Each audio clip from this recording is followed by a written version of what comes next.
time, but still gets a result. So Lemke just took his time with that, dribbled down into the low block, and ends up earning that trip to the foul line. We see Frolling coming back in now with Todd going back to the bench. And the Marlins bringing back in Jelena as well. And Marshall Ware in for his first minutes tonight. Ex-Townsville boy Marshall Ware, spent a bit of time here. Yes. So see him out here in a Marlins uniform now. Speaking of someone who needs to be in the gym. Marshall looks as skinny as he was when he left here. And Lemke misses the first. Just to give Jackson Todd a plug, good minutes. You know, that's a hustle player. Gets in. He looks awkward, but you know he fights and scraps. You don't always need to look pretty on the court as long as you're effective. Exactly. Many a players I've played with had a head like a kicked-in biscuit tin. So we skip it back to Fig for another three. Can he make it? No, that is off target. Goes over Baker's head. There's a transition basket. Matisek, unforgivable. Nice No guard should ever let that happen.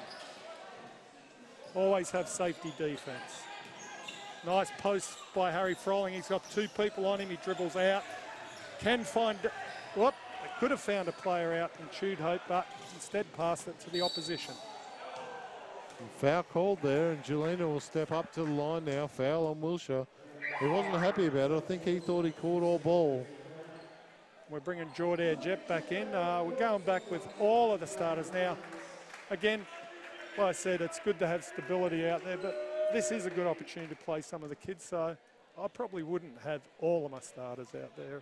I guess you've got Keegan out there. So still Keegan out there with PC just handing an ice bucket on the bench, I would suggest. It's probably gone cold by now anyway. Could be a beer in that bucket, is it? And missed free throws, but the O board by Lemke. Frolling lucky not to pick the foul up there, but again, take it. Harry Frolling bringing the ball down the court, penetrates hard. They're playing a 1-2-2 now, and has messed with no one here. They're figuring it out slowly. That's the open shot. No, Jordan fakes. Easy layup. Once those guys left, there is absolutely no secondary rotation, no help. Too much penetration to the rim. Easy money. And the Marlins now, Fisher trying to find an option to try and get a better look. Matisek, that's not the look I would suggest they were after. And Frolling out of the double team finds Chewed Hope. Settled play here now. We're working the shot clock down. Wilshire gets the ball and we'll work out of high on-ball screens here. Baker to the rim, Harry on the pop. No, Wilshire's going to take it himself and gets blocked out of bounds. Had two players on the weak side open there. Probably could have found either one of them. But as is the player that Wilshire is, he likes to attack, and that works for him quite often. And for Cairns, Fisher makes his way to the bench, and Wyn Jones makes his way onto the court for his first minutes. Frolling makes the three, and I would suggest that might be the last we see of Fisher tonight with 4 minutes 20 to go and the Heat up by 29. 4 minutes to go and the Heat have already scored 96. That's a lot of points. So defensively, Cairns have a lot of work to do as Townsville come down again, looking to put the assault on. Wilshire for three. Not good, but Harry Frolling on the boards. No, Wilshire's drops. We'll take that, 99-67. Friendly roll there for Wilshire off the front of the rim. Kiss the glass and drop back in. The Marlins now looking to find a shot from Lemke from the short corner. No good. Frolling outlets, punch, dribble out. Betts into the court now. Finds Baker on the perimeter for the three. No good. Yeah, Betts has had a stint over in the US, so it's good to see him back on the floor again. And Harry Frolling comes up with the rebound, pushing it ahead. You can bet he'll be looking for his good friend Betts to make a bucket. Jordan Jet kicks it to Wilshire. Wilshire back to Jet, setting the play. Baker is really open here. But Jet takes a shot. Baker gets a rebound, says, I'll put it back myself. Wants the foul. He's given the ref a serve. Take the 2 and be happy. Jelena looks to attack the young Betts here. Earns himself a foul and will go to the foul line for the bonus 2. 3 minutes ago, we have a score of 101-67. Again, the fouls are 5-1. We see Wilshire come off. We see Baker come off. Baker's got to be careful. He's really given the ref a serve. And he could get a tech if he's not careful.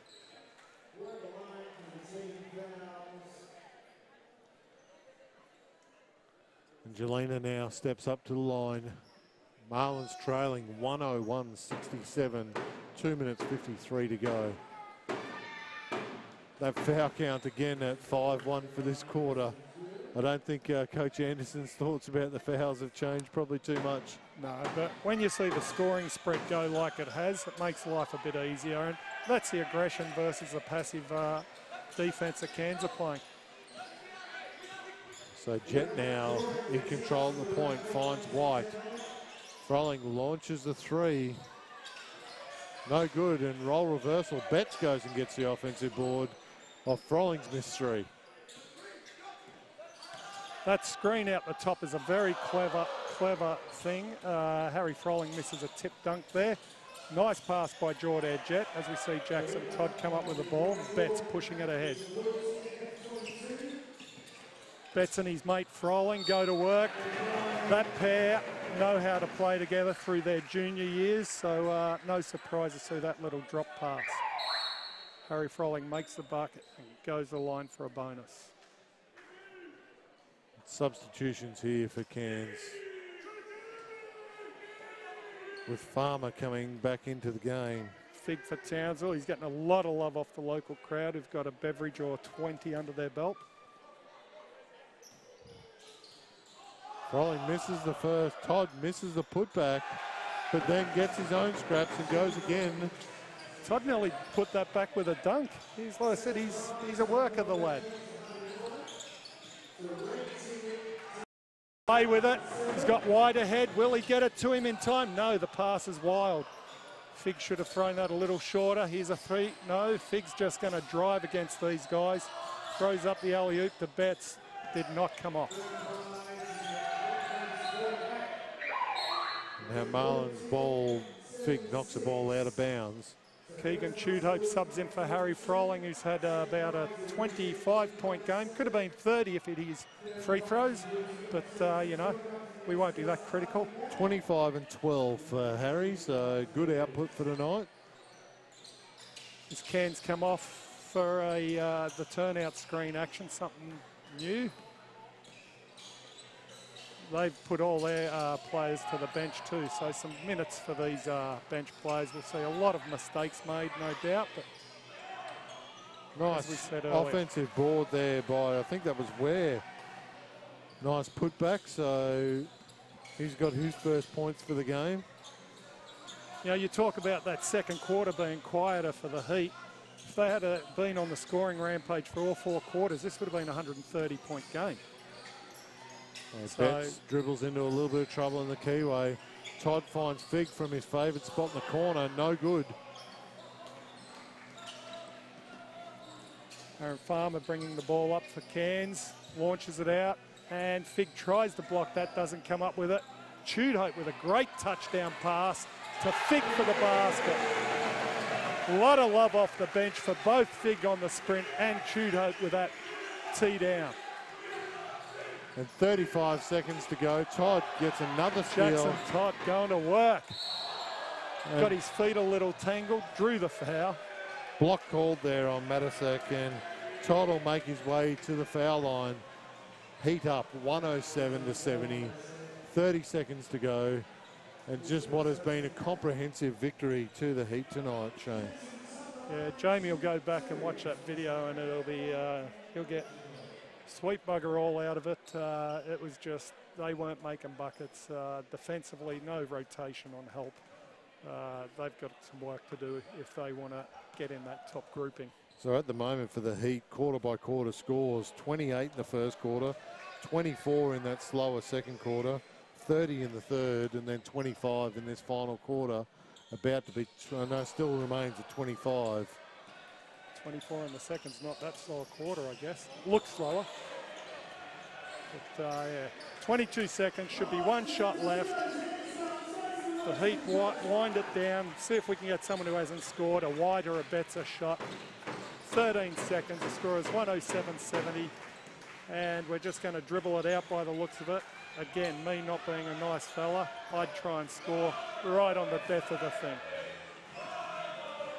And that's the game here in Townsville, with the Townsville Heat continuing winning ways with a 107-70 victory and clinching the season series against the Marlins, should that come into calculations in the postseason. Yeah, I've got to give credit where credit's due. Both Wilshire and Jet really distributing the ball well early. Peter Crawford was ominous with how he looked early. And the way they shot from the perimeter, didn't matter what Cairns did, they were going to get beaten tonight. Live by the sword, you die by the sword. Jamie tried it, and it didn't come off for him. Cairns will now go to Mackay, and Mackay will be licking their lips waiting for them to come to town. And then after that, next week, Townsville head down to Mackay in the second battle between those two teams. The Heat will be after a bit of vengeance after losing a game early in the season at home to the Mackay team. So that'll be something that I'm sure they've had circled on their calendar since that result. Looking at the final stats, Harry Frolling led the scorers for the Townsville Heat with 25 points and 12 rebounds. Josh Wilshire with 20, Jet with 19, Crawford with 14 and Baker with 12. While for the Marlins, Jelena ended up with 18, Fisher 14 and Krizlovic 11 for a very comprehensive victory for the Heat. Yeah, get along next week. Watch that Mackay game. Get everyone in here. It's going to be big. Down in Mackay next week. So it's in Mackay, is it? All right. Well, all you Mackay people, get down and see Cameron Tregar. I mean, there's a head that would scare a dog out of a butcher shop. So get out and give him all the support you can. So a quick shout out we saw tonight during half time in the men's game. The under 16 North Queensland teams presented their singlets by the girls by your daughter Alicia Frolling Shane, and she had the privilege of doing that as a former North Queensland gold medal winning athlete. And then the boys got that presentation from Mitch Norton, you know, the local legend recognised here by Townsville tonight. So good luck to those two teams on the sunny coast as early as next week. Thanks for joining us. My name's Mark Roble and being joined tonight by Shane Frolling. It's been a lot of fun, and we'll see you back here in a couple of weeks. Ciao.